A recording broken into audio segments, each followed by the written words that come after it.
Henry, you know Agent Esterly with the Forest Service? He's our animal behavior expert.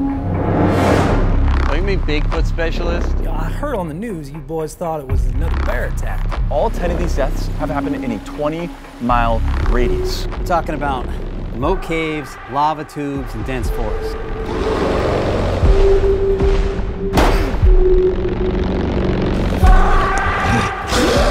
Hell, it ain't no secret that I'm a believer.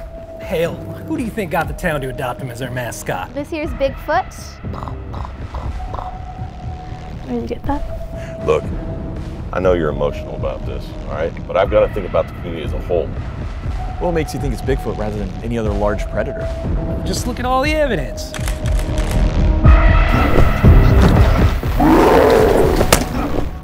It's got a strength and a ruthlessness. There you go. They can just suck the very breath from your lungs. Get it. If it wasn't Bigfoot, then what was it? Come get me! I'm right here!